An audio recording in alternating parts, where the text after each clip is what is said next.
Good morning, everybody, and welcome on in to Mondays on Montgomery here on Monday. Wow, that was loud. April 13th. I don't know whose head was this small.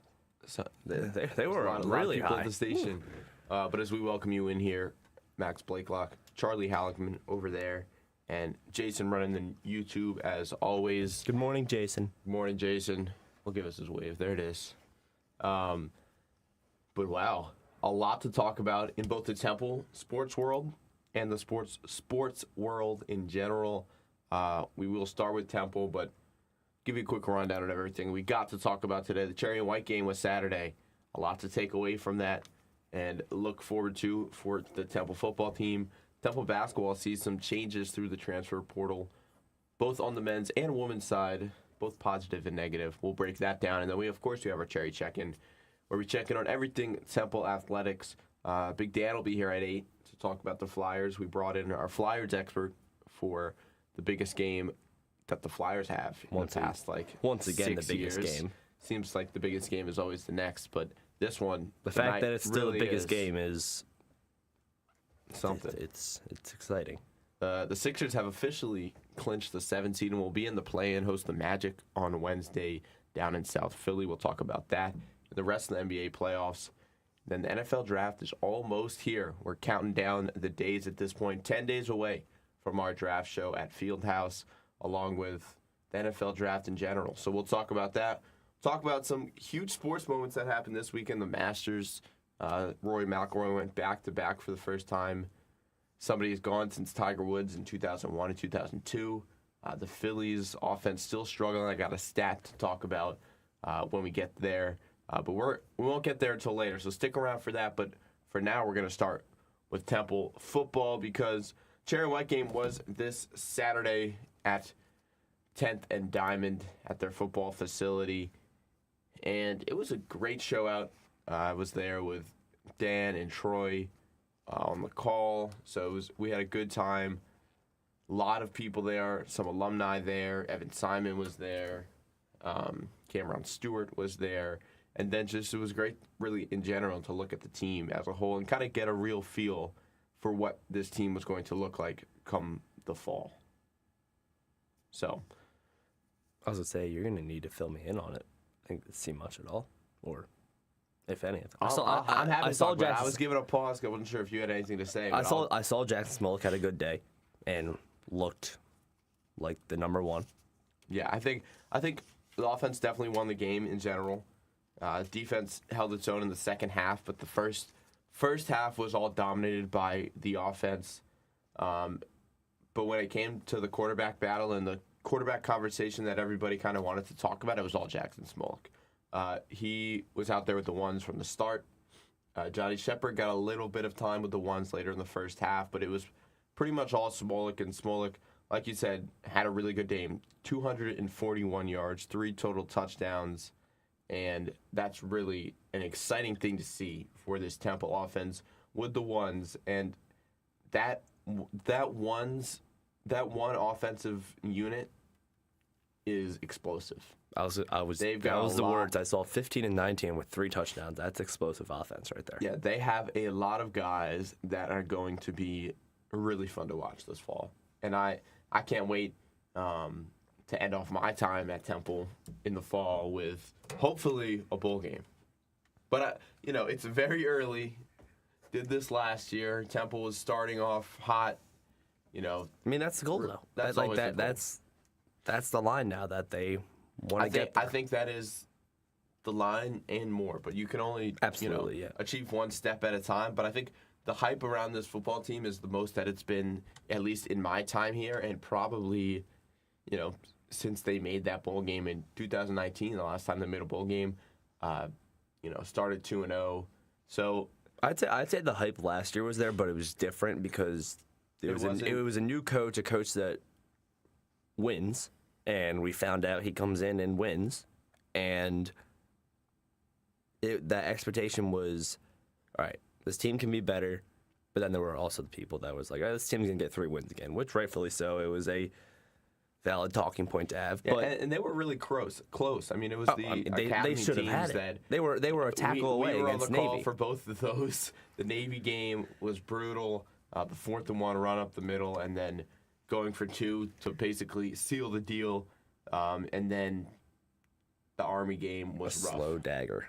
Slow, painful dagger as Army kind of just ran the clock out, as they're known to do, as they do, and did it really successfully against the Temple defense. Didn't even give Temple the chance to get the ball and try to score.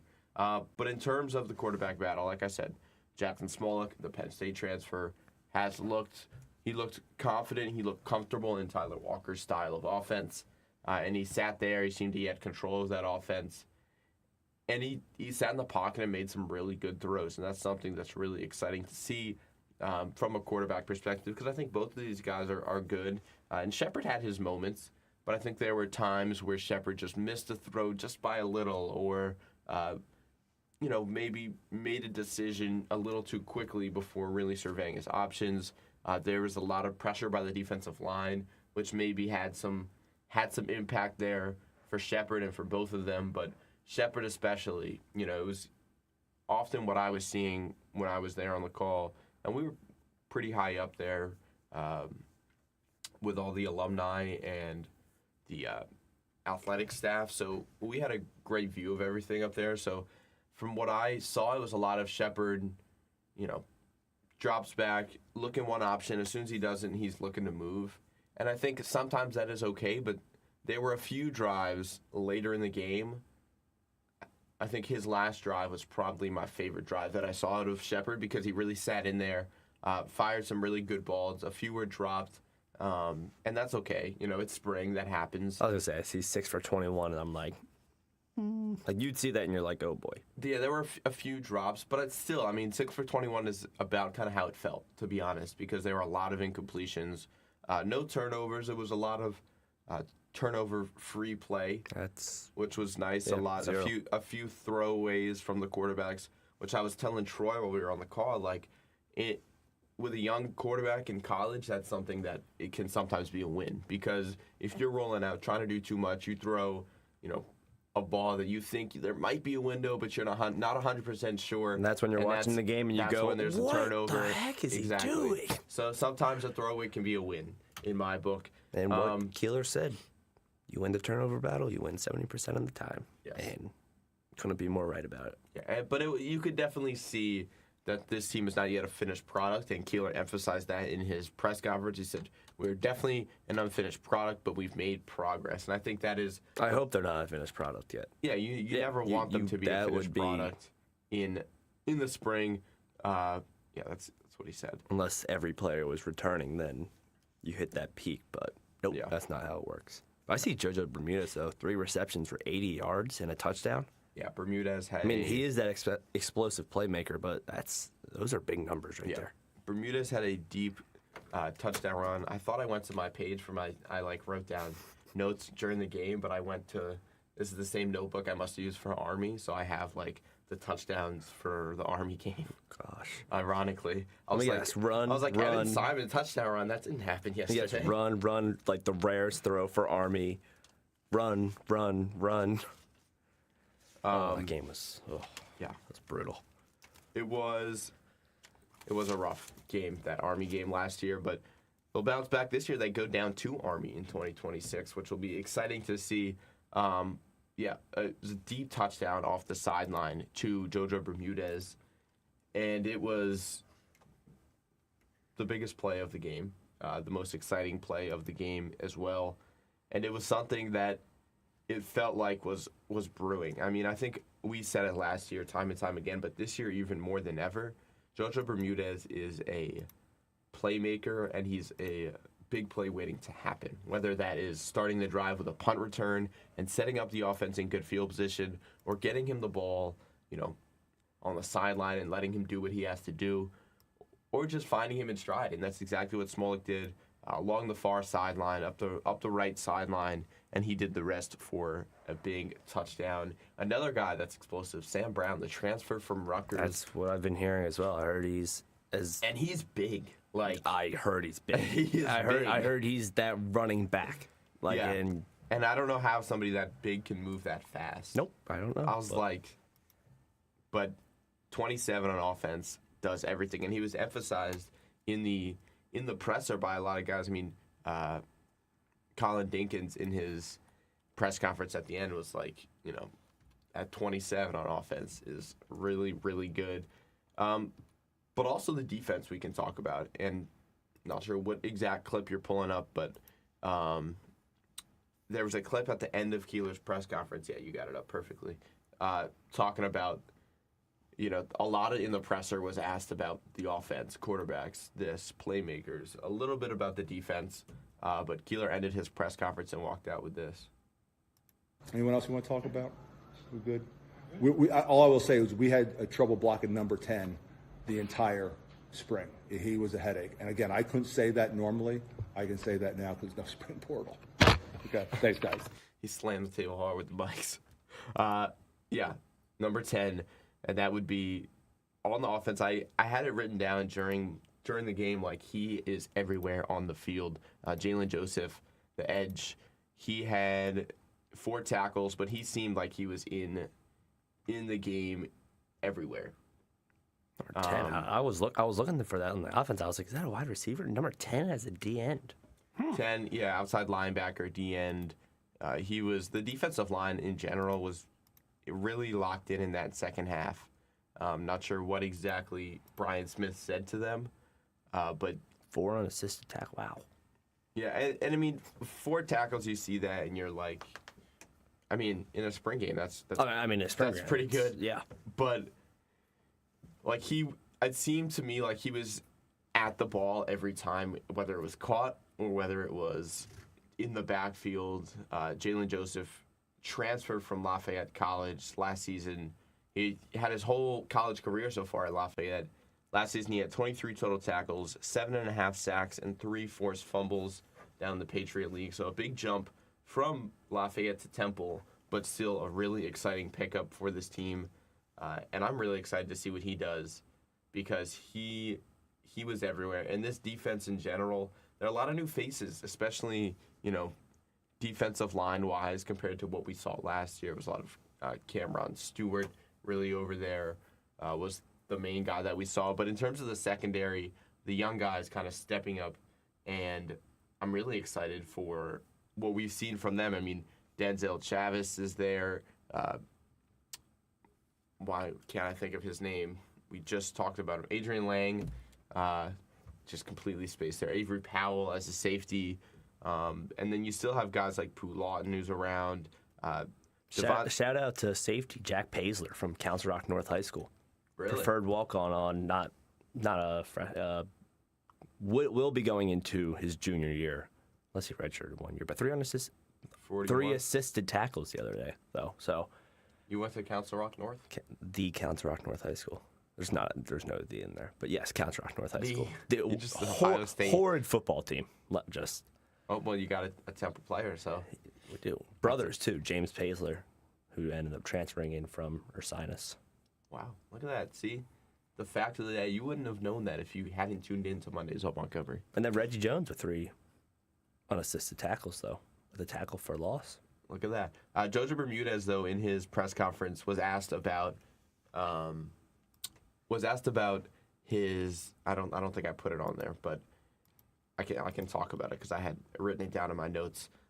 Asked about the cornerbacks and the situation there and what he saw kind of from an offensive perspective, and he said 27 he's going to be real good. 27 is Devontae Ward-Grant, cornerback that was on the team last year, but now he's kind of getting his chance. A redshirt freshman now this year. He was talked about a lot. Was he? I'm trying to think if he was the one that they were possibly going to play later in the season. He came in for a few games, and they were just waiting to see if they wanted to use him. I mean, if you remember, there were injuries with the secondary often last year. And that's why I remember the safety room. I remember Keeler saying we got one more game with him, and we have to be strategic with how they use him. And I don't ever remember if he got in for another game. He might have, but he was highly regarded, and the defense is good. Yep. It's a lot of returning guys, too. Yep. A lot of returning guys, yeah, like you mentioned. Especially in the secondary, Curly which Ordonez. is big. Secondary is huge because communication, especially Yes. in the secondary, is so key. And secondary is the main factor. Like college defense, covering guys. There's so many I times feel wide like- receivers are just like on a different zip code of how open they are. Yeah. And that it's just college. I think with this Temple team, and we do have to go to break, but I feel like there's a player at every single level of the field where you have to be concerned, whether that's defensive line with a guy like Jalen Joseph, or even a guy like Cameron Jones is really good. You have linebacker position, Eric Stewart, a guy that really is going to take charge this year. Curly Ordonez, like you said. Makes it easy on us too. Yeah, and then secondary, Avery Powell, him being back is huge. And then Saber Kareem, Illinois transfer at another safety spot. He's out there with the ones. He looked really good as well. A lot of positives, though, to take away from this spring cherry and white game.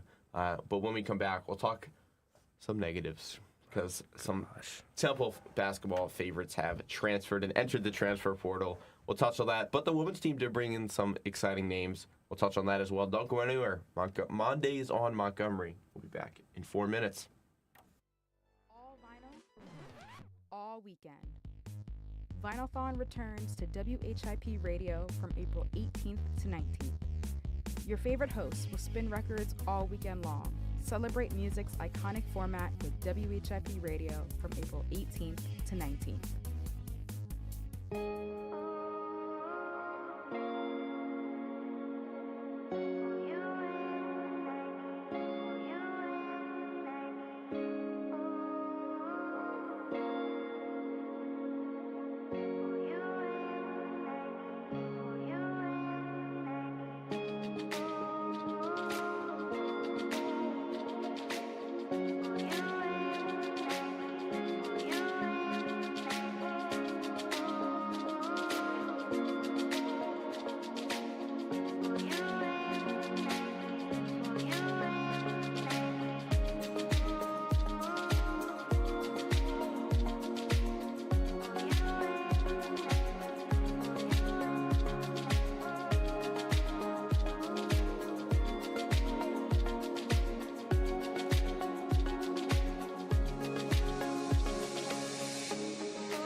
Welcome back in to Mondays on Montgomery here on Monday, April 13th.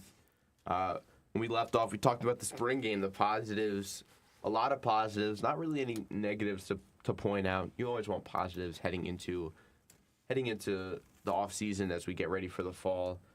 But we're going to transition to another sport. There it is. I was trying to think of a cool way to say it, but sport. Athletic activity. Another mainstream Temple athletic activity, and that's basketball teams, both men and women's. Oh boy. The transfer portal opened up last week, and we've seen some movement on both sides of the ball. We'll start with the men, because I think we have more to talk about with the women. First off, this is a heartbreaking time of the year. Just seeing the players that transfer and then seeing them around campus. Oh, it's awful. Yeah, I've seen multiple, and I just want to give them a hug and be like, thank you. Even though the amount of times they've made me lose my mind throughout the season, I'm just like, thank you. I'm familiar with some of them. No, I said, are they familiar with you? Yeah. Like in that way. Okay.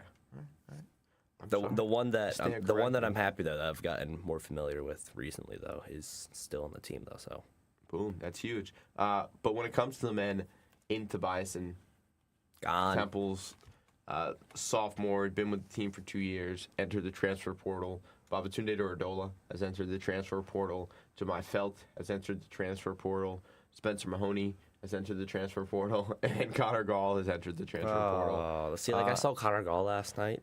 Did you see the picture I sent? No. I think he lives on my street.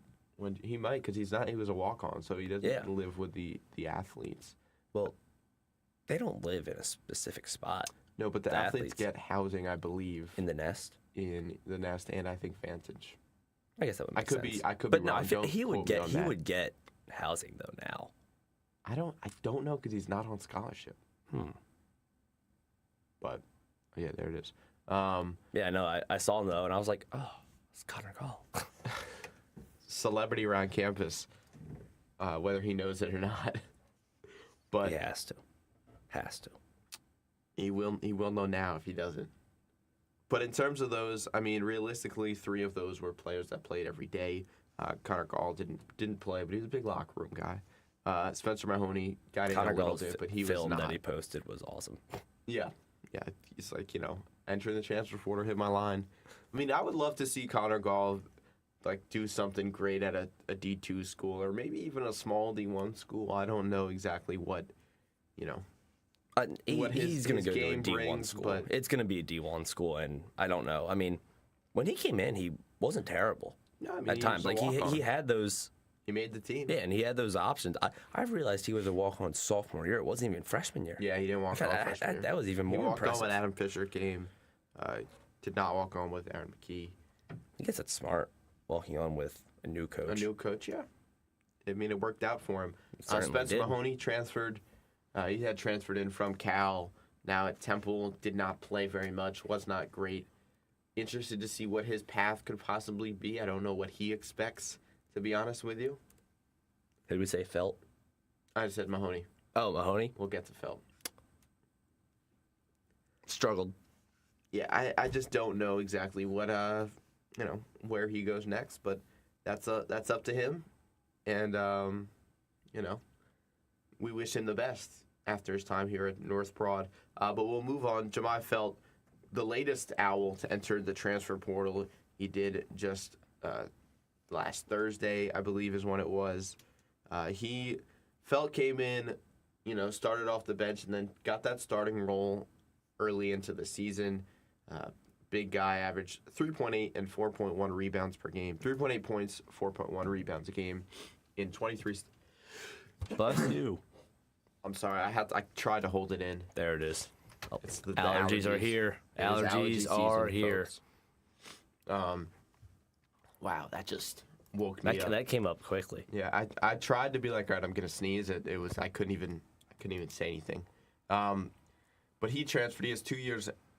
2 years of eligibility remaining for the big man. He transferred to Temple last year and from Bowling Green after 3 seasons there. So I'm interested to see what he looks to do, what his options could possibly be. The portal's only open for until the 21st, which is that next? next days. Tuesday. Yeah, 8 days. Tuesdays. So expect a lot of movement within this week. Already a big movement that I thought could have been a possibility, but Jaleel Bethea. Did he commit somewhere? He went to Pitt. Yeah, Really? kind of surprising. Kind of, but not really. I mean, I think there was an expectation that he wasn't going to go to one of the considered top basketball schools. And Pitt has had their years in basketball. Don't get me wrong. How was Pitt last year? Or last year? I was gonna say that's why I saw Pitt and I was like, I know they're in the AAC, but ACC. AC. Sorry. Oh, ACC. Sorry, that happened. I thought about it for a second. I was like, all right, the American doesn't want to be called the AAC. No. And man, even just saying the AAC right there, I feel like I didn't even. The American Conference. But yes, the ACC. But I feel like they're still just not that. Well, I mean, you look at the big teams in the basketball ACC, and you got a lot of tough competition. That's Duke. That's UNC. But he is that's staying in the Syracuse, that's ACC Clemson. though. Yeah. He is in the ACC. Or Well, back to the ACC. yes, Miami. Jaleel Bethea, for those who don't know, started at Miami. He is from Philadelphia area. Went to Miami, entered the transfer portal. Some thought he could possibly come back home towards Philly. Had a little bit of an Adam Fisher connection with Miami there. And then he went to Alabama, which, as he showed, he's a really good player. He had probably a lot more opportunities there. Then just entered the transfer portal and committed to Pitt. So that's big news in the transfer portal. But back to Temple, we talked about Felt. There's two more guys, and the two guys that have been with the team for the longest, and that's Babatunde Duradola and Aiden Tobiasen. We'll start with Baba. Baba, I think, had a disappointing year. Probably both for himself, but also for a lot of people in the Temple basketball fan and athletics. Was just difficult. Like it was tough. A bad situation in a way where he wasn't playing his position, what he should be playing. Yeah, plain and simple. Yeah, Duradola averaged 4.8 points and 3.5 rebounds this season. Really good passing the ball this year compared to last. He averaged 1.6 assists per game. 52 assists were fourth on the team. So, I mean, I think there was a lot of concern about his size and his ability to move on defense and kind of defend that big. And then fouling. And because of that, opening up the fouls, and we saw the issues. It was a little much. Yeah. But he will enter the transfer portal. He still has 2 seasons of eligibility remaining after his first 2 here at Temple.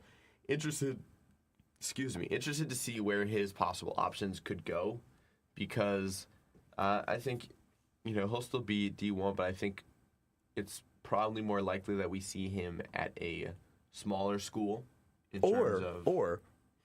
Well, I don't see either a smaller school or a different school where he is a power forward, and this team has a center. Yeah, because possibly, but I just don't see a world where he goes to it. I mean, NIL could be involved. I don't know what exactly we're talking about there, but certainly going to be. I think in terms of if he wants to play and be, an everyday guy for a college basketball team, he's got to go to a program smaller than Temple. And that's the reality, I think. But let's move on, because I really want to talk about the women's team, and we are moving through this slowly. Yeah. Aiden Not Tobiasen. slowly.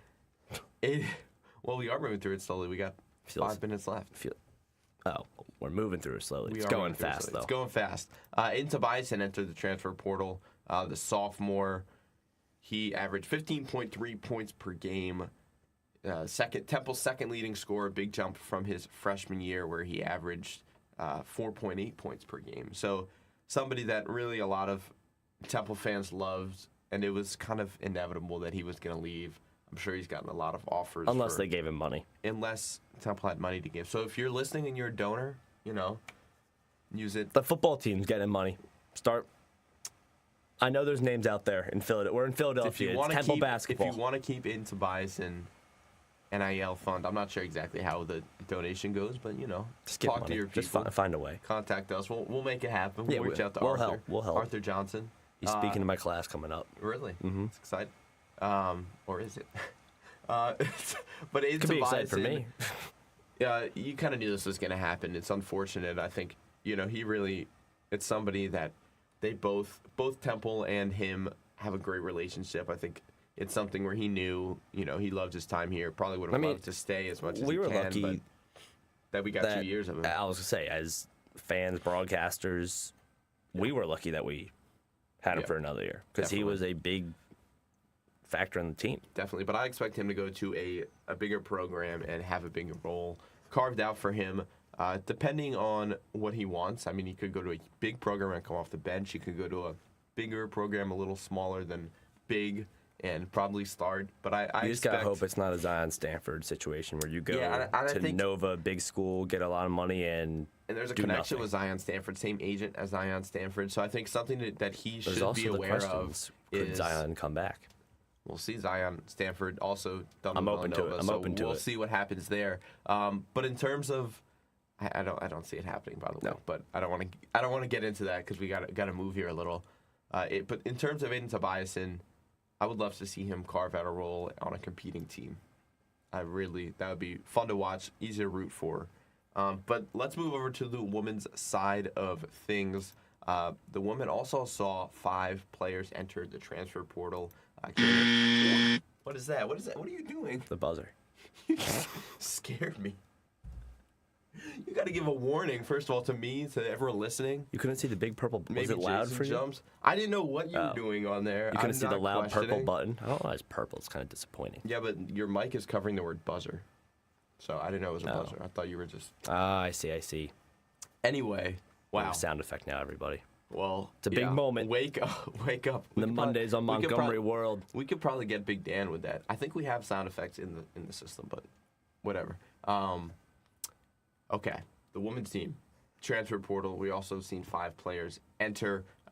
Killian Sedano, as I was saying, Brianna Mead, Savannah Curry, Drew Alexander, and Jalissa Molina. Some of those are surprising. Savannah Curry, I didn't necessarily expect her to enter the transfer portal. Started 25 games this year, averaged 7.4 points. Was really an exciting spot for this women's team when there were exciting moments.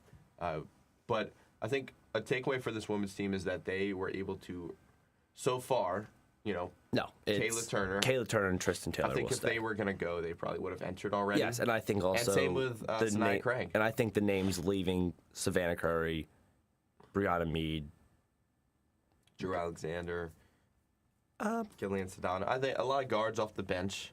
I really liked Brianna Mead this year. I think she brought a spark plug off the bench sometimes. Yeah, she did. And throughout the year, she was able to grow as more of how Jordan Mason played the game, just bringing the ball up. Not always a huge factor on the box score, but was able to run the offense well, and she grew into that. But definitely, I mean, Drew Alexander as well.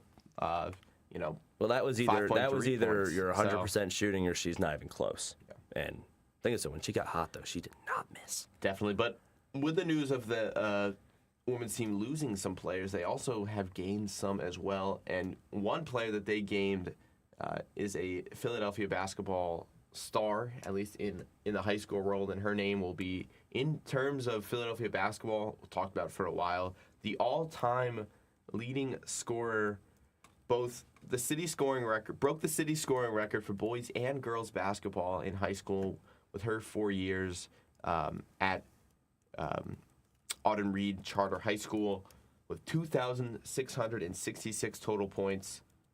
Shayla Smith has transferred into Temple University. That's really exciting. Shayla Smith. From Penn State, correct? She, yes, went to Penn State. Didn't really find her footing there. Didn't get the chance to. Averaged 2.6 points per game while there.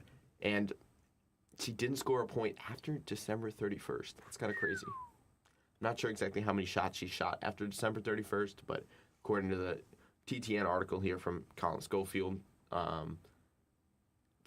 didn't score a point after December 31st, which is a little alarming, but not sure. She didn't get really the action she didn't get the time on the court to show off her game. I think coming to Temple, huge, exciting addition for Diane Richardson and the Philadelphia community in general.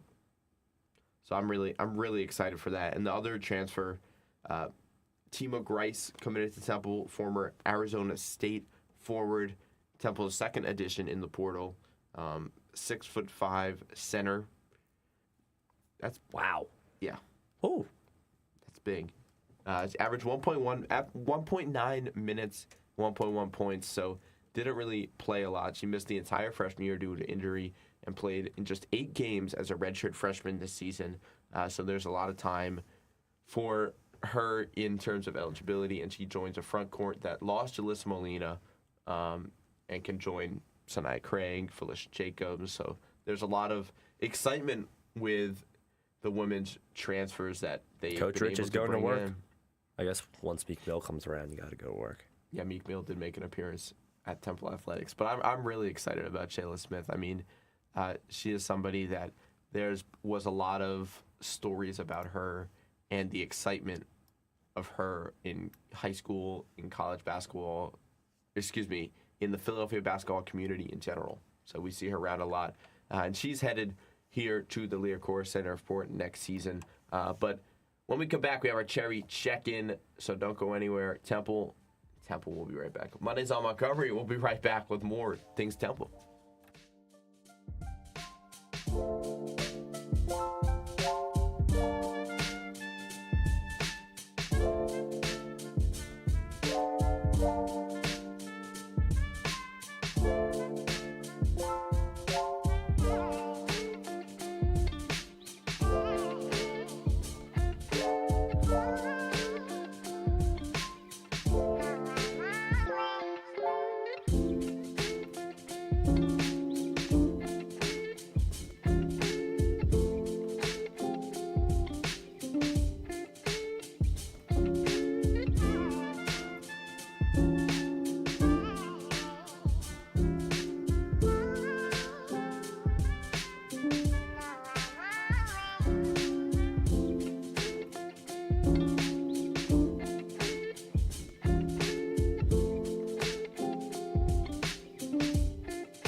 Welcome back on in here to Mondays on Montgomery. here on Monday, April 13th. Max Blakelock here alongside Charlie Halkman. McDan will be joining us at the 8 a.m. hour to talk some Flyers. But for now, it's time for our annual segment that we always do, the Cherry Check-In, where we check in on all things Temple Athletics. And the same way that we've started the Cherry Check-In for probably the whole show when it comes to Temple Athletics, we're going to go right back. Women's lacrosse beat Vanderbilt on senior day at home 10-4. They are now 10-4 on the season. I thought I had a typo because I have the record and then I have the score of the game. They won the game 10-4. It's a sign. They're also 10-4 of the season. 2-3 in conference play with one conference game left, and that next one will be at Charlotte away on Friday at 12 p.m. Charlotte 6-7 on the year, 1-3 in conference play, but I've lost 3 straight games. So Temple, after kind of falling apart after their 8-0 start, now is a chance to go even. They're making the push. Play, They're making the which push. Would be huge for them. They've got 2 regular season games left. Their last one was home against Drexel, not a conference game, but home game against Drexel on Tuesday, the 21st, same day the transfer portal closes, ironically. We will have that broadcasted live on WHIP Sports YouTube. Same way you're watching this is the same way you can watch our broadcast there, but huge for this women's team. Every game's a must-win, and on senior day, it definitely gave them that extra motivation, and they came through against a Vanderbilt team who's been pretty solid. 3-1 in conference play now throughout the season, and we're on a win streak as well, and 8-7 overall. Yeah, big win as we mentioned. We didn't get a chance to do a broadcast there because we were at the Cherry and White game, but we did send a writer there, so you will get to listen, read. There it is. I was going to say listen, watch. The third one. Read our recap from Anthony Buffett Taylor, one of our station members. That'll be up on our website, WHIP Radio. Just go to the sports tab and check out our senior day recap because we did have a writer there to recap that. There it is. Men's golf is where we'll go to next. Men's golf had the Princeton Invitational this past weekend. Sophomore Mason Tomei. I think that's how I'm pronouncing it correctly. Yeah, I'm actually friends with him. Oh, you are? Yeah. Wow, look at this. I didn't know. Look at you. You went Temple Athletics. Well, he tied fourth individually at the Princeton Invitational. He had 14 birdies and which was tied for third among the 75 golfers in the field. I was going to say, he shot 3 under. Is that correct for Mason Tomei? You tell me. Pretty sure I saw that. I did not put down his score. The little fun facts I like to include in there. But 14 birdies. Yeah, that would make sense if he tallied fourth. 3 under would add up to that on the same weekend as the Masters, which we will talk about a little later. But the Owls finished out their season at the American Conference Championship at the Ritz-Carlton Members Club in Sarasota, Florida. Sounds fancy. Sounds exciting. It does sound nice. That doesn't start until 2 weeks from today on Monday, April 27th, the last day of classes here on campus as well, ironically. But men's golf, that's an exciting thing to look ahead. I had a round in yesterday morning. Where at? Juniata in northeast Philly. I Cheap little course. That's what I've heard. I heard it's cheap and easy to go to. It is easy to go to. It's not necessarily pristine quality, to say the least, but really It'll do it. Nice people, easy to get around, and sometimes is a frustrating course to say the least. But it was fun to be out there play 18 for the first time this spring. I had 2 rounds of 9, but I never got a full 18 in. Anyway, that's not the cherry check-in, even though I'm technically Temple Owl. I mean, if you wear a golf polo or that says Temple on it, or a Temple hat, technically. I don't think the Temple golf team wants me representing them as much as I wish I was. Hey, I was coached by one of the Temple golf coaches last year. Really? Yeah. Wow. Well, in my golf class. We might have to do a golf outing. We'll see. Anyway, we're getting distracted here. Way too Oh, easily. you're onto something. I don't know why it took me so long, but Coach Teasdale, though, the assistant coach for the men's team, was Head coach. You're the head professor? coach of my beginner golf class. Really? Yeah. Nice. He actually got my swing right. Yeah, I mean, Yeah, it's a great class. I recommend taking it if anyone wants to take beginner a golf. easy elective. I do need some electives next fall. Got a lot of elective spots to fill. It was a great class. That could be an option. Well, women's tennis, we talk about them plenty of time. They rounded out their regular season this past weekend. They had 2 matches since we had last spoken about them. They finished the regular season 9-9. They beat FDU 4-3 and before losing to Drexel. Their first loss at home, we talked about their undefeated record at home, but they fell at home to Drexel 4-3.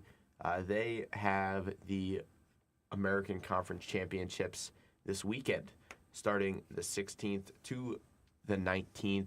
So all these Temple sports are wrapping up slowly, but the women's tennis team, and even 9-9, can't go wrong there. Sounds like Temple. Sounds like Temple. But a few other Temple athletics events that happened this past weekend.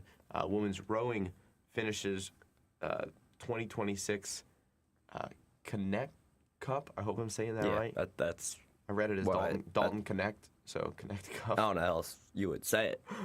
With 2 boats on the podium, the men's crew varsity, 4+ wins gold. 4+ people win 1 gold, and then cross.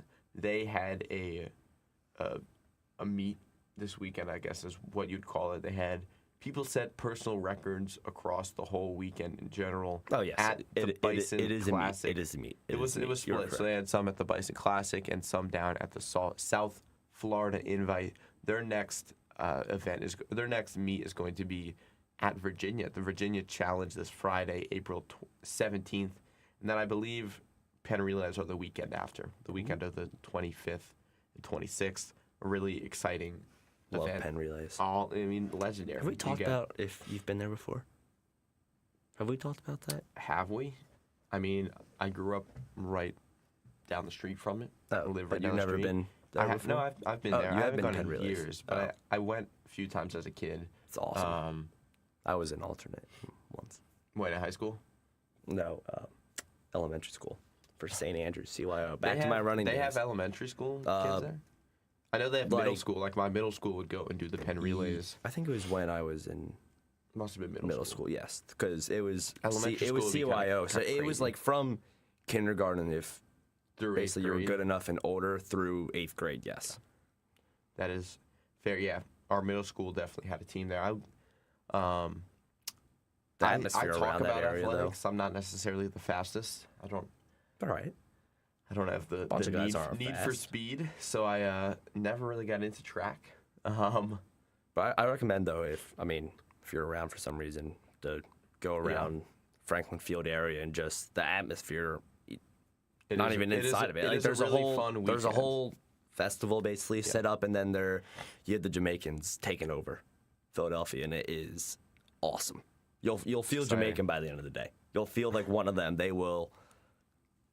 You can become a part of their family if you really want to. Sorry, my eyes are so itchy. That's why I keep going there. The Allergies, amount of gotcha.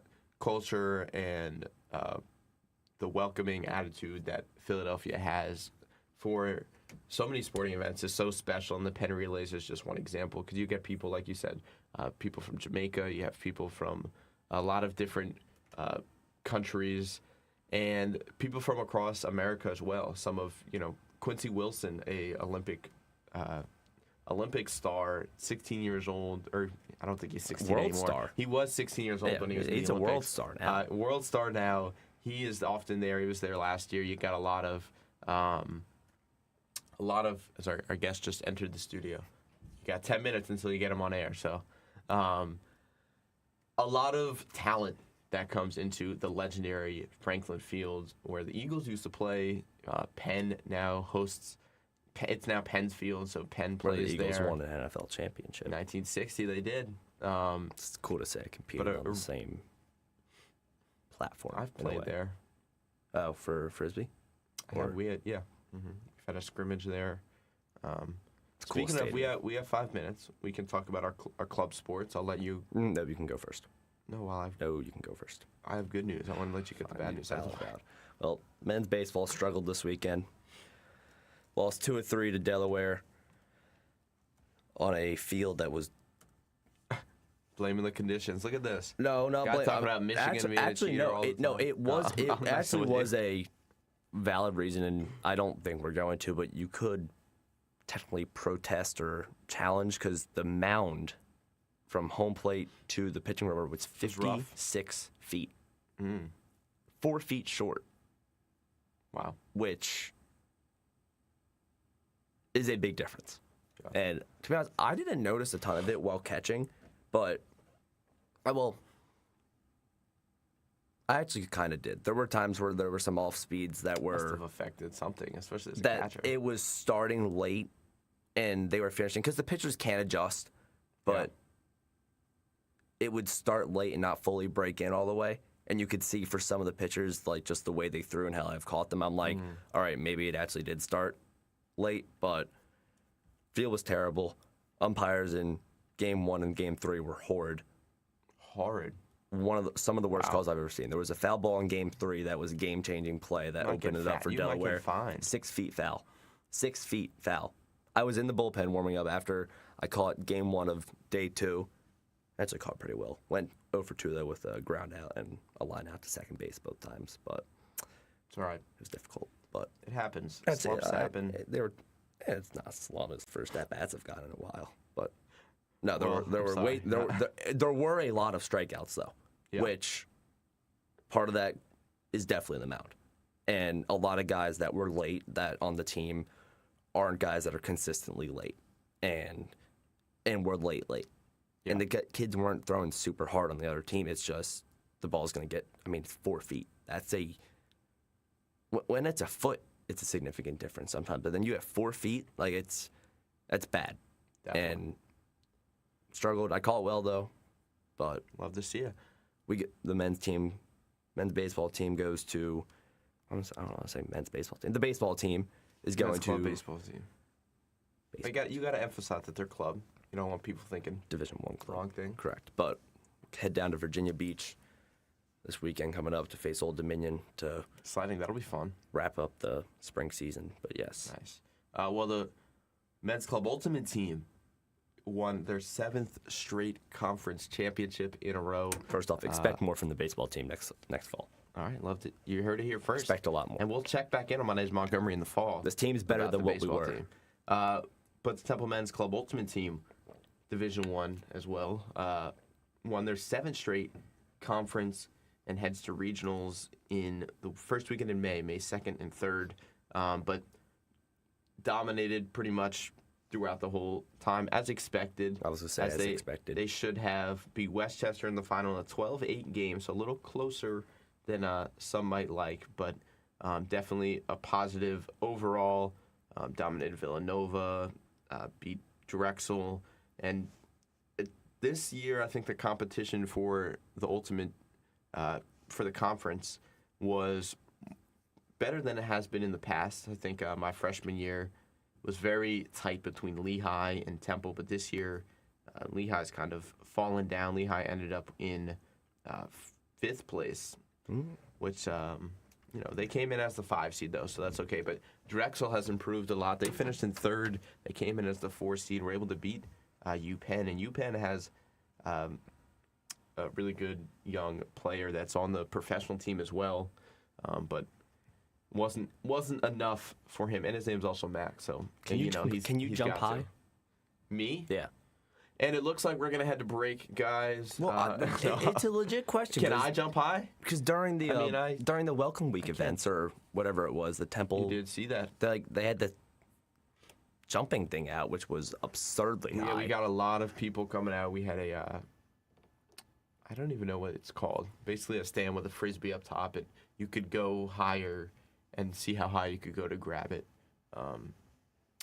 No, I'm known for my What position are throwing you? ability. Yeah, I'm that makes sense. a handler, so I'm normally have the disc in my hand and throwing it to people who can jump high. So are you in the defensive side of the field or Offense, or but you play kind of both. I was to say, like, where is there a spot that you're specifically at? Because I would think, I mean, you move around a lot. yeah, well, It's gonna take a while if you want me to explain the rules Yeah, of Ultimate. that's- But keep it I'll be happy to teach you and teach everybody. We can maybe I'll get Ultimate Lily Frisbee's fun. to have an Ultimate Frisbee show, or maybe I'll see if I can get some of the guys on for Mondays on Montgomery. We'll see. We'll see. But WHIP Ultimate Frisbee event. we dominate. Anyway, I'd participate. we do have to go to break. But when we come back, Big Dan is here to talk all things Flyers and everything that they need to do to make the playoffs. It's an orange out and it's tonight. pretty simple. Win. But we will talk about that and a lot more Philly and national sports coming back up. Mondays on Montgomery. We'll be back at 8 a.m. Top of the hour. Don't go anywhere.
Welcome back on into Mondays on Montgomery, 8 a.m. here on this beautiful Monday, April morning, as we bring in our Flyers expert for a big Flyers day. He came prepared, not just with his knowledge, but with his jersey. Oh, of course.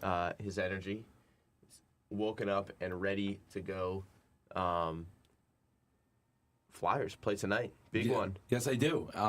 At home against home. Carolina. Yep. 7 p.m. start. I slept last night, but not well. Well, wake up. I was.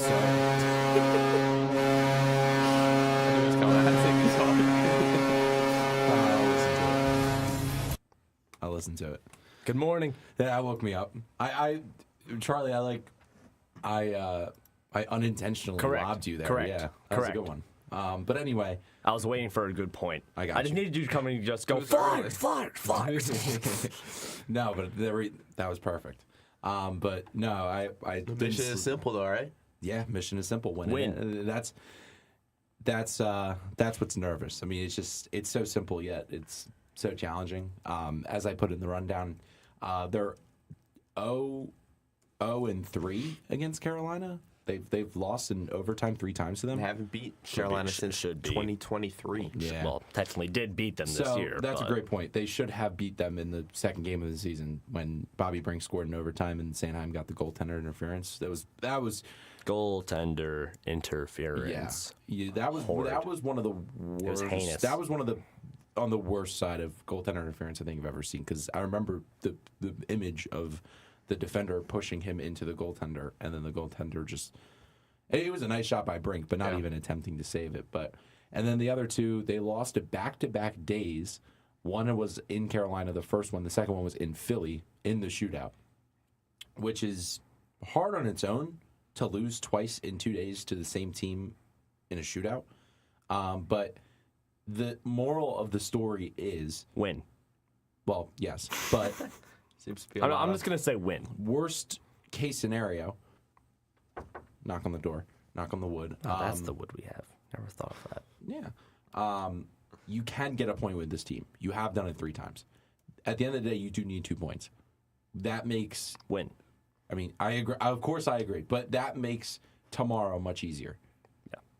I'm just saying, in the worst case scenario, obviously, win. I 100% agree. Does the back-to-back scare you, the fact that they play tonight, and then if things don't go their way tonight, then they have to go tomorrow and win tomorrow against Montreal? Yes and no. Yes, in the sense that they do perform well against Montreal. They did earlier in the season. It was kind of a weird game. They started off really hot, and then Montreal came back, and then Nikita Grabinkin tied the game up, and then we won in a shootout. But I'm confident against Montreal. My biggest scare is goaltending, because my assumption is you're probably going to start Vladar tonight. Yes. There's no reason in my opinion, Harrison there's would no start. reason Harrison should start. Unless they have zero confidence for some reason tonight, and they say shouldn't. save Harrison for Montreal. They should. I completely disagree. They should start Vladar tonight. The only thing is, if they lose tonight. No, you do agree. Yeah, but Yeah. Okay. I was like, whoa. My bad. They should start Daniel Vladar tonight. My biggest issue is that then if they lose, I don't know what you're going to do tomorrow. Because Harrison cannot play. Like, he's an unplayable goaltender at this point in the season. So, But then there's times, though, he does step up. yeah, but he stepped up for 5 games, then had a terrible game against Detroit. Yes, in that a is big game situation. Yes, and it was a bad game. He was way outside of his crease. Was way too aggressive against a team like that. It's plain and simple. Yeah. W. You got to take care of business tonight. Win. I want to see it happen tonight. Win. It's an orange out for a reason. Yeah. Well, technically tomorrow's the orange out, but it should. I thought it was tonight. No, I'm What? right. 2 straight orange out. Why not? That's I exactly thought what I said. my next question was going to be, are they going to have one tomorrow night? I mean, that's just or it would be hopefully there's one tonight and we don't need one tomorrow night. I would not be shocked. I'm going to be completely honest with you. I would not be shocked if they start Harrison tonight. Would not. When do we find out? I would say close to like 2 o'clock-ish, 2 or 3 o'clock. I'd say between 2 to 4. Yeah, that's a good time frame. Starting lineup will come out around that time too, because then they do morning skate. They figure out everything. But it wouldn't shock me. I hope they don't. I want them to just go through the throat tonight. Hopefully Carolina plays no one. They will. Do they? I was they're gonna say, still, do no, they they're have still fighting. anything to? Yes, they're still fighting for the 1 seed. Oh yeah. And Man, they're like there to. I mean, in my opinion, the difference between Ottawa and Boston isn't that much, especially because Boston. Well, first of all, Wait, the 1 seed in what? in the Eastern Conference. Yes, in the conference. Yeah. I was gonna, you started mentioning No, Boston. they're going to win in the Metro. I'm talking about which wild card team they're going to go against. Yes. Okay. Yeah. So, first of all, Boston, thank you.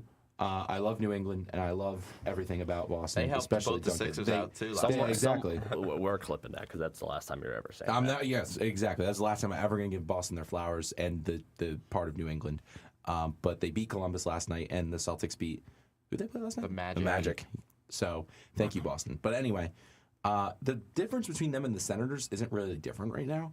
I think the Sens they're hot, and the Boston's actually kind of cold. So I don't know. Going into playoff I feel time, like Boston's been cold all season. I feel like every No, time. they had a very hot stretch in the middle of the season. Yeah, but that's the middle. I feel like there's like in the big parts though they've just been cold. Like there hasn't been much talk about them at all. I agree. But anyway, back to Flyers. Something I put it in the rundown just because I want to shout it out real quick. David Jiricek was called up from Lehigh Valley. Saw that. And for those unfamiliar who David Jiricek is, He can't skate. He cannot. That is very, very true. But for unfamiliar, he was the defenseman acquired in the Bobby Brink trade to Minnesota. So is this going to become the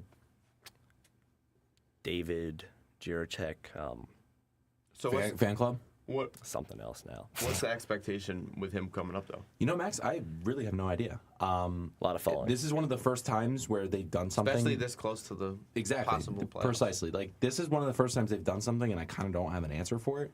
I guess all in. And Dan has answers for almost everything. Stop. Well, when it comes to this team, normally I have a good hunch on like why they do something.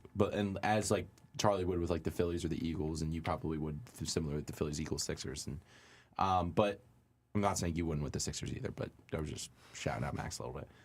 But I feel like it's them just take what I can in get. a way going all in. yeah, but I don't know where he slots in. That's another thing. And is he ready? And that's another thing. And it's one of those things like after you put up 7 goals, I wouldn't change a thing. Like this team did just score 7 goals against Winnipeg. BTA. It was BTA. That was an It was amazing game. absurd. That was literally one of the first times all season. I called you and I was like, all right, I can't. I was like, after the first goal, I was like, all right, I'm done calling and him. of course, Vladar let in like a No shutouts. bad No goal. shutouts. Like this guy cannot get a shutout for his life. But anyway, you don't want to change anything in the lineup. What I read, so Jackie Spiegel, one of the better beat reporters, she works for the Inquirer, does a really good job like with game time updates, especially with the Flyers. She kind of said like they may be a little banged up on the back end, so like if they do clinch tonight, game 82, might throw them in just to get a rep and Especially, sit some I people. feel like it makes sense. I mean, a bunch of guys are Yeah, banged so up I mean, at this time. listen, you win tonight, game 82 does not matter, like whatsoever. I mean, it's going to be fun in the stadium just because you're going to know we clinched and stuff, but like at the end of the day, we're locked in Metro 3. It doesn't matter. So they might just throw them in to give some guys some rest. My assumption is playoffs will start Saturday. So Tuesday, Wednesday, Thursday, Friday, Saturday. That's 5 days or 4 or 5 days of rest. Saturday They playoff do start hockey. Saturday. Yes. So, Whether because Flyers might not necessarily play on Saturday, but very true. the playoffs I start actually on hope Saturday. they do. That would, or I don't know. We'll get there when we get there. But they got to get to the playoffs first. yeah, let's get there first. That's a great point. Win. Yeah, but David Jiricek, that was a little random. I'm excited, but I just don't know where he slots in. I don't know where he fits. My biggest concern is I hope no one's hurt. Yeah. And now bringing it up, especially the way this team played last game, which was just, I mean, Charlie said it best. It was BTA. Like, it was the most dominant win. And Beat the Wings 7-1 for those who don't know. they beat Winnipeg Jets. I'm sorry. The Winnipeg. Wings they lost to. I have it right here. Sorry. I It's saw all- it's- Detroit 7-1, but it bounced back after Detroit. Yes, I apologize. It's all good. But the Red Wings, that was a terrible game to put it simply. I mean, And I knew that Disappointing. too because I'm tuned in, believe it or not. I'm not I'm all doubting that for you're it. tuned in. The city's orange. But I have It a is question. right now. I have a question for you, Dan. Shoot it. As a Win. big Flyers fan, it has nothing to do with what they have to do. Win. It's more so your perspective as a Flyers fan your whole life. Hmm. There hasn't been playoff hockey they haven't made the playoffs since 2020, and that wasn't even at home. They were the 1 seed, but they fell to the Islanders in the Eastern Conference semifinals in Game 7. That team wins the cup that year. But it wasn't at Convinced. home. They haven't played playoff hockey in South Philadelphia since 2018. I was in 8th grade in 2018. I was in 4th. No, you weren't. If you were in 8th? No. Oh, I was in You're 5th probably then. in 5th. My bad. Oh my gosh. You know, I can answer Big Dan's question right here, just muting his mic. Wow, that was. Speechless. He's speechless. That's true. I mean, I feel like, in a way, that is how to put it. But I mean, for- especially how the year was going this year Yeah. so far. What's Or your question? Halfway. I'm interested to know where this is going. I want to ask you, as a fan, what would it mean to have playoff hockey back in South Philadelphia? And for You had to see where that was going. You were, in 5th grade, like you said. So now you're in college. What does this mean This for is the going to fan be base? really dramatic. I know Charlie. Even though their expectations aren't to go yeah, win a yeah, cup, I know. but This is going to be a little not dramatic. This is actually true. I was thinking about this on the walk. sorry. Before I let you go on it, no. is this similar to a turning point, if you will, like the Phillies had in 2022 when they made the playoffs? That is exactly what we talked about. Well, first off, Big Dan and I were at the Flyers-Devils game the other night. We took over the Rock, as they call it, did. the Prudential Center. But They ran things over there. I mentioned that night, I forget if it was during the game or in the car after, I was like, this is what, I was like, do you know what this feels remember like? this conversation. And you said, you were thinking for a second, you were like, the 2022 Phillies. And I was Because like, we were just happy that they got in. I was remember like, that this And then they went to the World conversation. Series. it was a hot start to the season, Yeah. and then hit like rock bottom. We did hit rock bottom. And we had a then- 3% chance to make the They playoffs. didn't at one fire a point this year. manager, though. That is true. Yes. And then Just turned it around. make this push. Yeah. Bring guys up. I remember why Like, we talked there's- about it too, because we were listening to the Phillies on the ride home. Yes, that's exactly what it was. And I was like, this is exactly what it feels like. And Yeah. we're at the point where just make the playoffs. Just make the playoffs. So- they make the playoffs, and then it's going to be like, all right, win the cup, win the cup, win the cup. Yeah. So I'll answer this 2-part question as quick as I can. And this is going to sound crazy, and Charlie might mute my mic over this, and I wouldn't blame him. But We're going to say, Owen Tippett's terrible. No. It's a crazy take, but just the way. So when I was born, I was put into Flyers pajamas. Like this, like my family and the Flyers is deeply, deeply rooted. Like more than a lot of people with a lot of different teams. If they win tonight, and I get to experience that, it probably would mean more to me. And this is going to sound crazy, I know, but it would probably mean more to me than the Eagles winning the Super Bowl. It's crazy, I get it, but it just I think it's one of those things you if you were around the Leakins from 2018 to now, if you're around us, like if you knew who we were. My dad is all Flyers. My mom is all Flyers. And they don't, like, my mom's a New York fan through and through. I know what you're saying. That's what I, Wait, let him finish. I'm saying for you, I think if they win a series this Yeah, year, and I think that would jump and that Eagles jump, for you. and obviously, yes, that jumps, but I'm saying, like, that would jump tonight. Like, if they win tonight or if they win tomorrow and I'm there, it would triumph. It would. It's just, Are you going tonight? I'm going both games, yeah. Both Going games. to every game. So, it would triumph anything. Like personally, like I would want them. Obviously, I want them to win tonight, just so I don't have to think about it anymore. But No, you want them to win if tonight. I Don't. were- No. You want them to win Let me tonight. explain. Let me Let explain. me talk. We got a minute. Hold up. Let's go. My we can extend. dad We can't. can. My dad can't go tonight, but he can go tomorrow. So I'd want to watch him more with my dad. Yeah, that's what I'm saying. But I want them to Pull it win on the tonight. heart. Oh, walk. I know, yeah, but I want them to win tonight, and so does he. That is a great answer. I mean, there isn't a right or wrong answer there. Before we dip to break, I'll quickly answer your turning point thing. I think it is, but I still think there's still a lot of work to do, especially when it comes to the middle and the defense. So say you need a center. You do need a center. So I do expect a winger to be gone this offseason via trade. I don't know who, but this is a huge turning point. I just hope they still have to build on it. I'll leave it there. Amazingly put.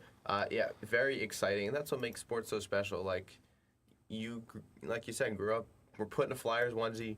And There's a that picture. is, I believe it. Not denying it. I think you maybe sleep in that jersey. I Not, borderline did. I couldn't. Well, I didn't sleep, but yes. but that's the beauty of sports, the connection that it brings to people. That's why we do it. Both family, friends, and people it brings you around, and the impact that it has. So, Great to hear from you. And yeah, win and in. Simple for the Flyers. When we come back, Sixers are in the play-in, not the playoffs yet. We'll talk about their possible path to the playoffs and what a team matchup looks like for them. And the rest of the NBA playoffs, the field is set. So we'll talk about everything NBA when we come back. Don't go anywhere. Mondays on Montgomery will be back in just 5 minutes. I knew it was coming. Me too. That's why it's Gonna scare people.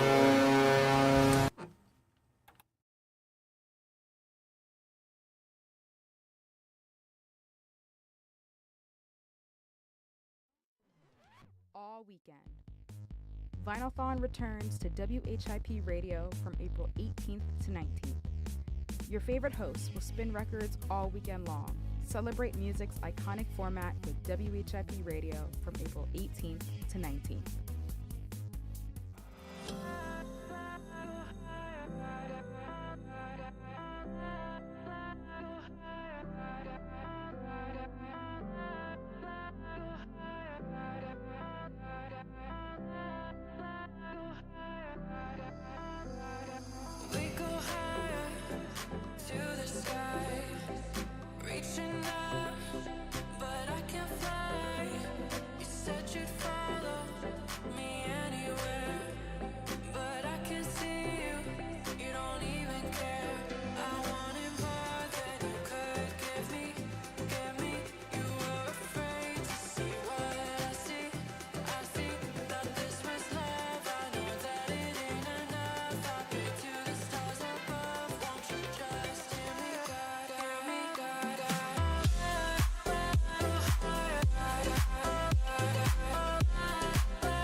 The Sixers are in the play-in after a year off.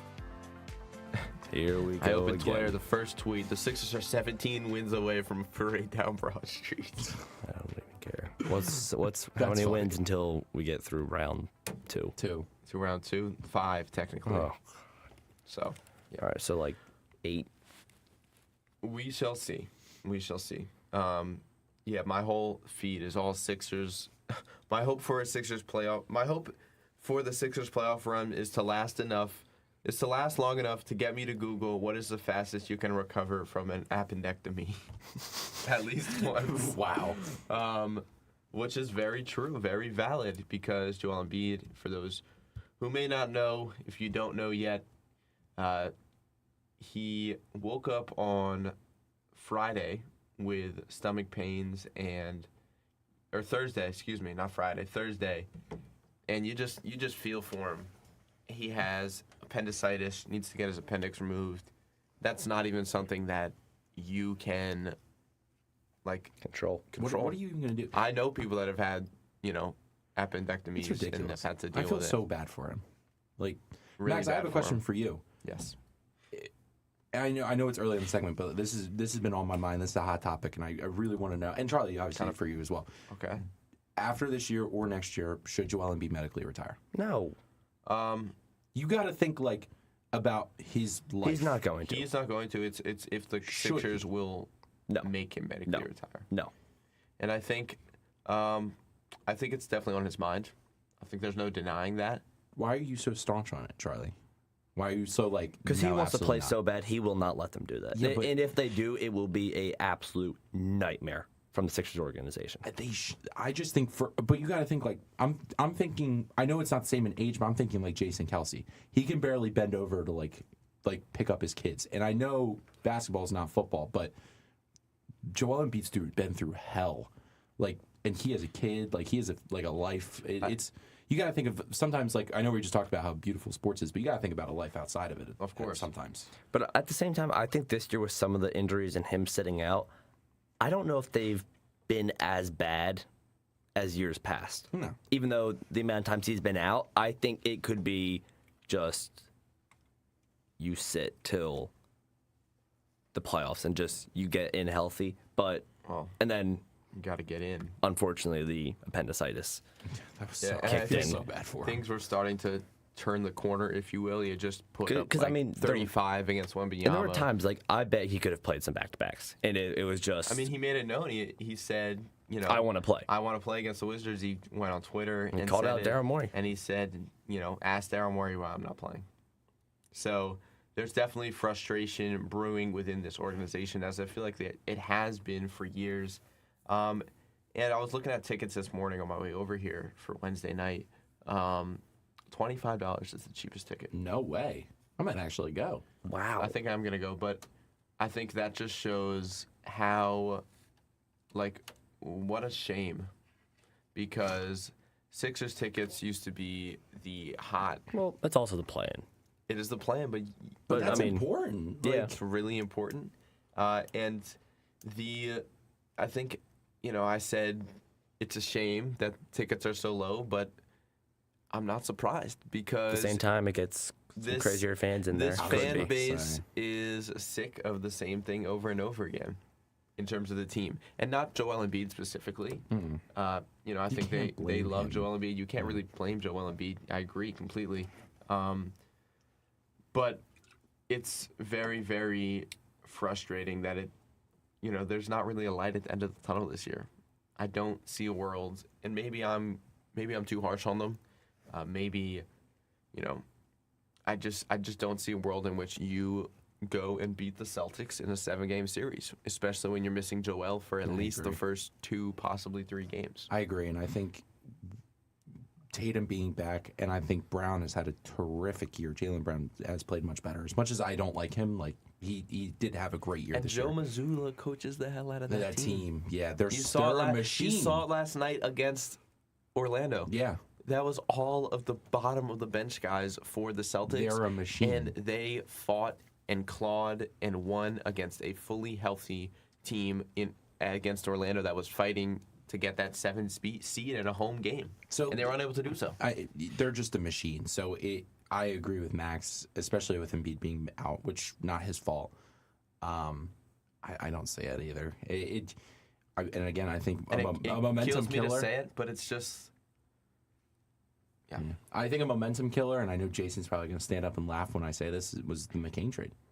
Yeah, that's one of the many, because it's like you can't, at the time, you can pinpoint the McCain trade as a momentum killer, both on in the locker room and what you're lacking on the team right now in terms of guards. I think at the same time, though, if you have a healthy Embiid, it's a completely different story. For sure. If you can get Embiid playing how he was playing, this team can beat a lot of people. The amount of times that I've said that, I've probably said that. The thing is, though, that's where we were heading before this appendicitis thing. That's the thing that's... and then that's another momentum killer. That's where we were heading before blank, and then blank. Yeah. Like, what year is it? I feel like we've said that since I was in middle school. But that's just another momentum killer, like recently, where the McCain thing was all right. Yes, that was a super momentum killer. Did you see him dancing outside of the airport? Yeah. Like that's just a whole thing. But then recently, just because the hype was starting to grow with Embiid playing, and it was. When he's on the court, it's a clear difference. Yeah, whether he's. Coming back and dropping 20 in the first half, or just a presence there on the court. And his midi is still so pure, like that. I think it's one of the best he's looked over his career this year. Joel Embiid is one of the most skilled big men I've ever seen play the game of basketball. It's just when he's on the court, and it's really unfortunate that you have to say that because pure. The Sixers play the Magic on Wednesday night at home in South Philly. If they win, they go to Boston, play Boston in a 7-game series. Game 1 would be Sunday at 1 o'clock at TD Garden. If they lose, they host either the winner of the Hornets and the Heat game at home. The plane runs through Philly. And honestly, I don't want to go against either of those teams. Actually, much rather play the Magic. I'd be fine with going against the Heat. Definitely don't want to go against the Hornets. I don't want to face the Hornets at all. No, we're that young team. The Magic basically just lost to the Celtics G League The Heat team. have our number. Heat have the Sixers number all the time. Oh my! And if we lose, we'd have to hear from Josh Galarza. So bad. How about they just? I know that's not the priority number one, but it's a big thought. I think that's a Josh good point. Galarza would let us know. He would let us know with his BAM 83 jersey. Josh Galarza came into our WHIP Sports Department meeting with a Miami Heat jersey with the number 83. Oh man! And it was a BAM jersey. That is one of the saddest jerseys. I'm a big jersey foul person. I think that's a jersey foul. No, we saw a jersey foul the other night. Yeah, but there's that was one of them. There's a lot of jersey foul. Like there's a lot that falls under that criteria. That is definitely in there. That was a sad jersey. It's up there, $83. Great marketing by the Miami Heat, but 100%. In terms of the Magic just lost to the Celtics G League team, so that's what Max was saying. Yeah, the Celtics G League team's solid, but yes. In terms of Joel Embiid and his possibility at a return, if you look at some recent NBA, let's see if I can pronounce this again, appendectomies. There it is, appendectomies. Channing Frye in 2017 had surgery on February 17th. He returned March 26th. OG Anunoby had it in 2019, had surgery on April 11th, returned on June 2nd, but did not play. That was that year that Philadelphia fans want to forget about. We'll just keep it there. Nikola Mirotic, name we haven't heard in a while. Wow. He had some good years with the Bulls. He had surgery on January 27th, returned on March 5th. So these are long recovery times from what those have seen. And I know these players aren't, guys that you necessarily rush back because you don't necessarily need them.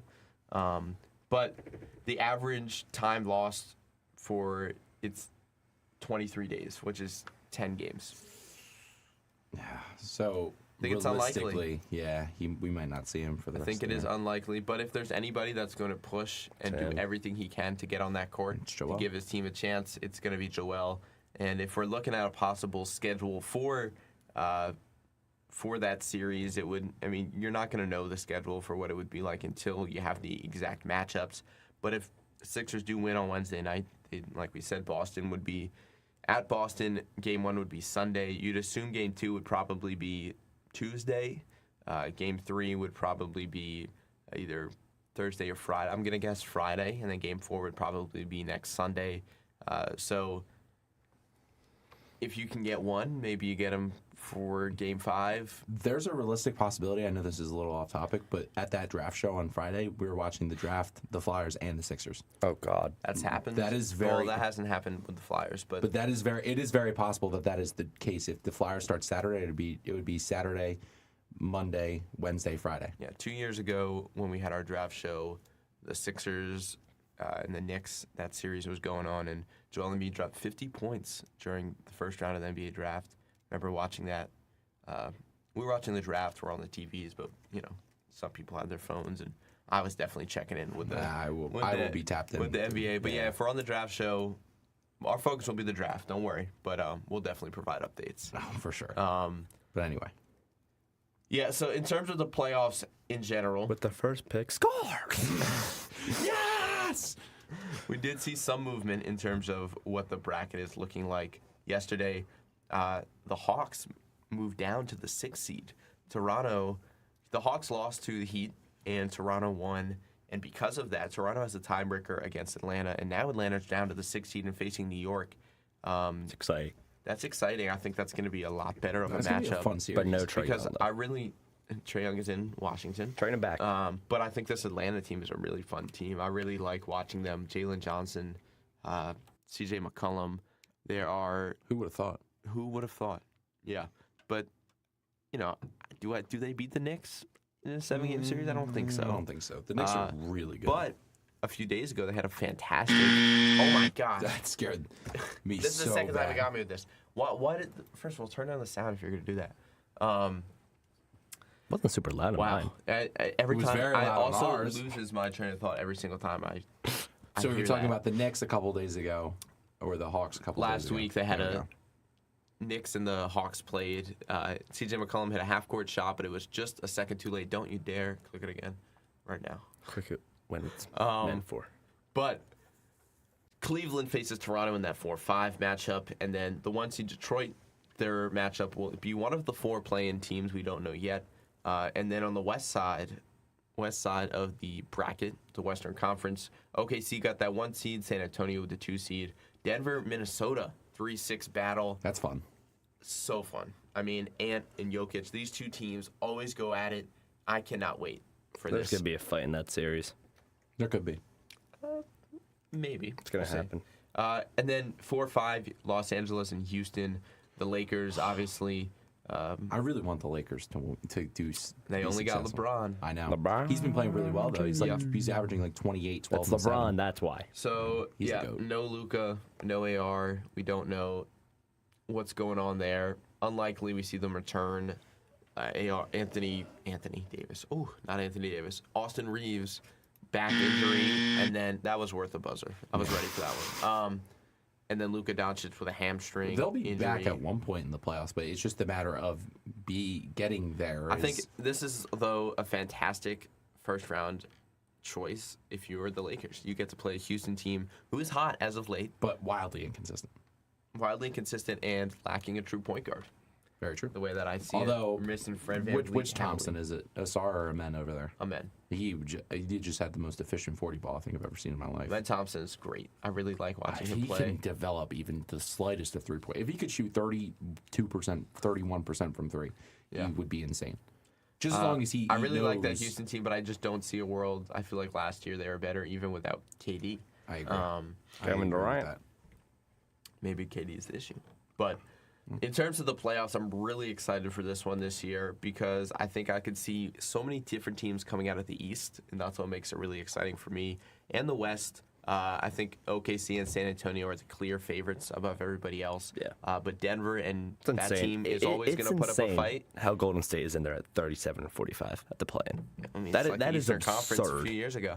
Yeah. Like that's insane. Yeah, well, 37 and 45. The Western play-in is 7-8 is Phoenix, Portland. That'll be tomorrow night, and then Wednesday will be the Clippers and the Warriors. And you know the reason that the Sixers are playing Wednesday night instead of Tuesday? they had to adjust the schedule. Because of the Flyers? Boom. Boom. There you go. Speaking You of, should know. right before we go to break, we found the picture of me as a baby with the Flyers onesie. There it is. Show the camera. yeah. Which one? This one or that one? I'll go this Jason, which one? one. It'll go up here. Look at the. There it is. There it is. Wow. You can see it. I was a very chunky baby, but that was me when the Flyers onesie. So since birth. Since birth. Well, yeah, I mean, we are running out of time slowly but surely. Sorry about that. It's not your fault at all. Because you reminded me, I would have kept going. I'm happy to keep going all the time. But Sixers, like we said, Wednesday night against the Magic. If they lose, they host on Friday night against either the Heat or the Hornets. We'll see what happens there. But we know this time next week, the Sixers will either be in the playoffs or out, and the Flyers will either be in the playoffs or out. But when we come back, we got a lot to touch on in terms of sporting events going on, the Masters, NFL Draft Show coming up, the MLB. We didn't even get to talk about the Phillies so far. But don't go anywhere. Monday's on Montgomery. We'll be back in just 4 minutes.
WHIP, Temple University student-run radio in Philadelphia.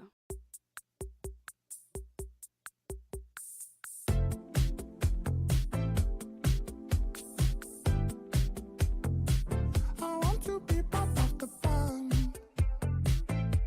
For once, can things just go my way? Deep isolation drive me mad, but it bring out the colors in me. Settle down, stop being a baby, cut it out. Time is wasting. Don't need a crowd to set yourself on fire. Set yourself on fire. Set yourself on fire. Just my luck. I didn't get what I wanted. It was just what I needed to keep me going. Just my luck. I'm in the wrong place, thinking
welcome back on in 2 Mondays on Montgomery. Max Blakelock here. We had Big Dan here joining us for the second hour. Winning In case you haven't heard by now. Yeah. You got a Flyers Apple Watch too? I do. Yeah, I have the little band. I got it for Christmas. Shout out to the parent and on the Owala. Oh, as wow. Well. Flyers. Yeah. In case you didn't think, in case you thought it was like a fake Dude, fan you know what I here. was thinking about? I know we got to jump into this segment, but like I was thinking about this the other day. Like, if there's a day I have to work for a different NHL team, like if I get hired in any aspect to work for a different NHL team, it's gonna be very difficult to drop my alliance. But You don't have to. I mean, I don't have to, which is very true. But it's gonna be hard to root for a different team. Yeah. You know what I mean? Definitely. But anyway, That's fair. But we're going to talk about some sporting events that happened this past weekend and some that are coming up as well. Before we get into the Phillies, before we get into the NFL draft a little bit, start with the Masters. I think we got a little bit to talk about there. Rory McIlroy goes back-to-back. Only the fourth ever golfer to go back-to-back with green jackets. First time since Tiger Woods did it in 2002. So first time in my lifetime. Definitely the first time in your lifetime. Maybe not Jason. I know he's pretty old, but no, I'm just kidding. Just kidding. That's a good Sorry, one. Jason. that's a good We're one. the same age, by the way. But I'm normally the one getting the old jokes from you and the other freshmen. I'm in too good so of a mood I got today. I'm in too good of a somebody mood. else. You're young, Max. Today. But Jim Nantz, as always, the storytelling voice of Jim Nantz, put it beautifully for this call here. And just here it is. Charlie's going to play it for us. And here we go. His year again. Rory is a rare repeat winner at Augusta.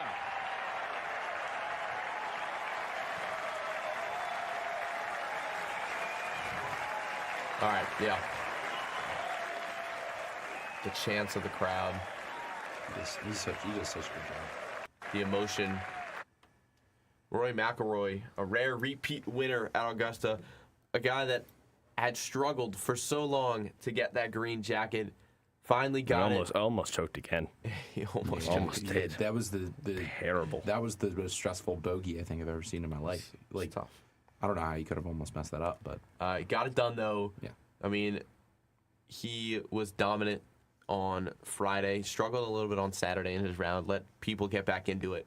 But then yesterday did everything that he needed to do to get the job done. And I thought it was over in a little bit when he double bogeyed and then bogeyed on, I think, hole 4 and 5 or 3 and 4 in the front 9 early. But he came through and did what he needed to do and secured back-to-back green jackets. And like I said, he had struggled for so long. The question was always, can Rory get over the hump and win a green jacket? Now he's done it back-to-back years. Really, really special to see. And this time his parents were in the crowd. His parents didn't come last year. And he said in his not press conference, his interview at the end of it, you know, how special is it to have your parents here? And, very special, obviously. But he said, he was scared. That he won last year and his parents weren't there, so he wasn't sure if they were the bad luck charm or what it was, kind of joking around, which was kind of funny. That's funny. Obviously special to have his parents in from Northern Ireland. And one thing that I really loved that the CBS broadcast did is that they had cameras at he's from Hollywood, Northern Ireland, at the Hollywood Golf Club in Northern Ireland. There were people staying up until midnight to watch that. That's awesome. And it was really cool to see And the they reaction. all have epilepsy now. What? After the amount of Oh, there was flash a lot photography. of flash. Oh my a lot lord, of, a lot of camera. I was like, it's awful. Yeah.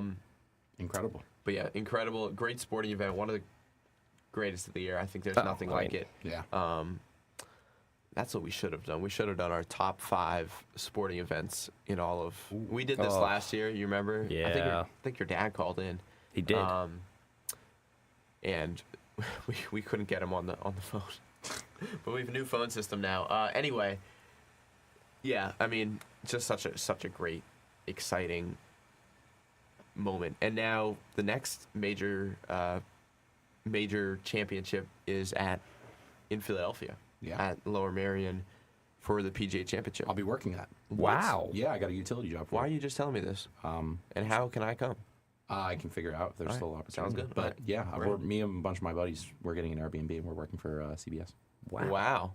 Look at that. Yeah. Dropping the news here. He doesn't even need to put it on LinkedIn. He's putting it on Monday. Yeah, I have to wait though because they haven't sent me the paperwork. Oh, so it's. Did you sign an NDA and you're breaking it right now? No, I didn't sign an NDA, but I did Probably. have I've got an interview. They said I'm in. Basically, I just got to get the paperwork. That's exciting. That's really cool. It is. That'll be fun. Oh my God. Me too. You should see how many buzzers he has up on the screen. He does have a ton of buzzers. He's having more fun with this. There's than also anything. another quick note I want to throw in here before we move on because I know this is an event that we didn't have put down, but I love the UFC. UFC 327 just happened this weekend. Yuri, I can't say his last name for the life of me, so I'm not even going to try it. But Yuri, everyone knows who Yuri is if you watch the UFC, lost to Carlos Ulberg off of one of the worst KOs I've ever seen. Carlos Ulberg tore his ACL in the middle of the ring. Yuri decided to walk closer to him instead of just stalling for the remainder of the round and got knocked out. I could not believe what I was watching. I was so disappointed on Saturday night because Yuri's my favorite fighter. I have no idea what you did. I never will understand. But this perfectly encapsulates how I felt. But on an off-topic note, it was a really, really fun card. I started tuning in the fourth fight, or the second fight of the main card because of the Flyers game. But the third fight, it was between Curtis Blades and I don't remember his first name, but his last name's Hoykett. One of the best fights in the heavyweight division I've ever seen. It was just a pure battle. So shout out UFC. Amazing. Well, I do want to touch on the Phillies really quickly because they're struggling. Their offense is struggling a lot. Cue the sad violin music there. They are really struggling. And having too if much you fun just with look this. around the MLB in general, something I noticed last night, the American League, no team has less than 7 losses. Very even to start the year. Man. You look at the National League, Dodgers continue to be dominant. They did lose yesterday. There might be a little Sasaki concern, but we don't have time to go deeply into that. But in terms of the Phillies, their offense struggling. They lost to the Diamondbacks. They scored 4-3 last They night. scored like 3 out of 48 innings. Okay, wait. My bad. Did you take my stat? No, it was just off the. Did I by accident? Clearly. My bad, dude. It just I've been so frustrated about the Phillies that it just came to the top of my head. Don't you play a buzzer? Well, Phillies have, like you said, Phillies have scored in 3 of their last 46 innings. The first time they've had a stretch like this since 2016. They've also been scoreless in 67 of their last 76 innings, a mark the Phillies hadn't hit since the 71 and 91 team in 2016. That's not good. No. Not good at all. No. And I know you have thoughts. I do. You said it when we talked. That might have been 2 weeks ago when we had you on here. I mean, Trey Turner hit his first home run. Andrew Painter pitched well in his 5 innings in relief because he had a migraine, so he couldn't start. But I actually liked what I saw from Painter. 7 Ks, 3 hits, 1 earned run. But it was really, they clawed back in the 6th, and then Alvarado had a rough going for him. Not something you want to see. He hasn't been great to start the season at all. But overall, just a little bit of concern. It is still early, so I'm not hitting the panic button yet. Dan is hitting the panic button. When your best hitter and by a long shot is your rookie that everyone thought, oh, this guy isn't going to be great. That is a big. Who said that? There was a lot of discourse because of his ground ball rate. I completely disagree. I mean, his triple the other day had the bank bumping when I was there Friday. Me too. And then let me be clear. I 100% disagree. Okay. What is this? This is bad. Okay. There's the panic button. Yeah. I don't know what that I first one was. 100% disagreed with We're the going to discourse. put a pause on that, please, because we have 5 minutes left. There's something else I want to get to. All right, well, I'll make this quick. But when your best hitter is the rookie, that is an issue.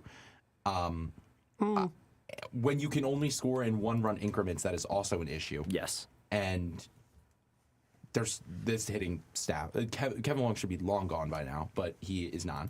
And the pitching staff has been relatively fine enough to where this hitting the hitting staff that they have should be competent to get more than what they're doing.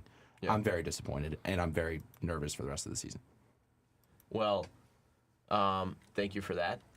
I want to move on. I know. That's why. As much as I would love to talk about the sadness of There's how so the much Phillies going are on playing right now. now. This is crazy. Harper swinging the bat well, though.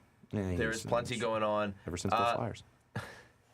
But I want to talk some NFL draft because, as we mentioned, NFL draft contagious. show in 10 days at Fieldhouse, first and second round, Thursday and Friday, April 23rd and 24th.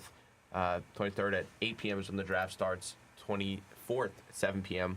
Is when the draft starts. So come on, stop by. 9th and Spring Garden. Dan will be there. Jason and I will be hosting.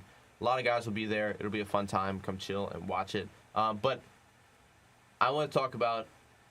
I want to hear your top 5 in your big board. Oh, wow, that's difficult. It I is. personally think I want to start with the best player in the draft, in my opinion, is Caleb Downs. Yes, It's sir. hot, but No, he is totally a support. firecracker. And he is very good lining up inside the box. His biggest issue is I don't necessarily know how good he'll be in coverage in the NFL. He will be good. Ohio State, they didn't play a lot of man coverage. So he did struggle just a tiny bit in man coverage, especially against a tight end. Yeah. And going against a tight end with a lot of length is going to give him a little bit of an issue. But it's Caleb Downs. His play recognition is insane. He's one of, if not the best defensive players in college football. And in the past couple of years as well. Oh, he absolutely. His IQ is off the charts. His recognition is insane. His big hit play is And just. I think he falls out of the top 10. Woo! I don't necessarily disagree either. You've seen it with safeties in the past. Kyle Hamilton, Derwin James. I listen. I'm not disagreeing with you. He's got Cowboys written all over it, which sucks. There's multiple players from the Ohio State University. I mean, you have Arvell Reese, who's one of the most disrupting. I don't think he's players. the best end in the draft, though. I agree. David Bailey. He is a I agree. linebacker, though. Yeah, but he's David- an edge. he plays really. an He's gonna edge. rush. He plays an edge. Sonny Styles, I Sonny really Styles like, is We've touched on this a awesome. couple of times. I did a lot of the offensive line prep, and I would purposely pick when they would go against Texas Tech because of David Bailey. Like he's just insanely good. So like I would want to Pure see them pass going in. rusher. Exactly. Yeah. But I really am high on Caleb Downs. I did a lot of film study on him yesterday, Yeah. and I really like what I see. I mean, he's really good. I mean, in terms of the safeties, you got 3 first-round caliber safeties. And McNeil Warren, he was projected like 3rd, 2nd, and then he had a really good combine. He jumped up. And I like what I see from him too. He's a There link. have been success with some Toledo defensive backs. I don't see where he fits in our scheme. I'm going to be honest with you though. You know, I'm not saying Eagles yeah, I in was about general. to say, yeah. But I'm just saying as in much as it would be cool terms of the NFL. because of the Toledo connection, he doesn't fit very well what we're doing. I feel as we need a lot more of a coverage safety. He's similar in Downs in the sense that he's a very good box safety. Yeah. But his coverage skills aren't great, and he's good instincts for the run. But I mean, you saw his passes. C.J. Gardner-Johnson succeed in this sort of, And- he wasn't great in coverage, but he was a tone setter. He always was at the 100%. place, hawking for the ball as well. 100%. And this guy is more of a forced fumble ball hawk than I think Downs is. Downs, that was my other downside with Downs, is he's not a great ball hawk. Downside of downs. Yeah, but I don't know. I guess we could see. We'll see. But I mean, in terms of overall prospects, for me, I'm all on the Jeremiah Love train, and I know you. The man's good. I agree. You agree, but I think he has I Titans think written all over him. he has Titans, yes, but I think he's my top running back prospect that I've seen in a while. I think he's a better prospect than Genti was. Was he a better prospect than Saquon was? No. Okay. No. Just- I think Saquon was probably the best prospect that I ever saw. Figuring at a running out back. where you're at with this. Yes. Okay. But I think Jeremiah Love is a really close second. Just because of his ability in the backfield, but also his pass catching ability. And I think whoever gets him is going to get the best player in the draft. But I think in terms of, it's a really good draft class. Like we said, David Bailey, I think, is probably my number 2. is- And it then is you a got to good have draft Reese. Obviously, Fernando Mendoza, the consensus number 1 overall pick. You mentioned Caleb Downs. So there's a lot. And we didn't even get to the offensive line or... Bless you. Sorry, I tried to hold it. Or Kenyon Sadiq. I really like Sadiq out of Oregon in terms of tight ends and pass catching ability, but we do have to wrap things up So here. much excitement going on. So much excitement. Yeah. We could talk about this Sports, all day. sports. But something to tune in for. We will have NFL draft shows all this week and next week on WHIP Sports Radio here from 2 to 3. Instead of our basketball shows, we're switching over to NFL draft. So make sure if you want to hear from our department members about the NFL draft, tune in then. And of course, our NFL draft show at Fieldhouse 10 days from now. Follow along at Mondays on Montgomery.WHIP Sports, and also follow us at WHIP Sports for all things and updates of everything that's going on. But for Dan Leakin, Charlie Halleckman, Jason Nieves, winning in for the Flyers. Just win. I'm Max Blakelock. Have a great rest of your day. Wake Up Call is next.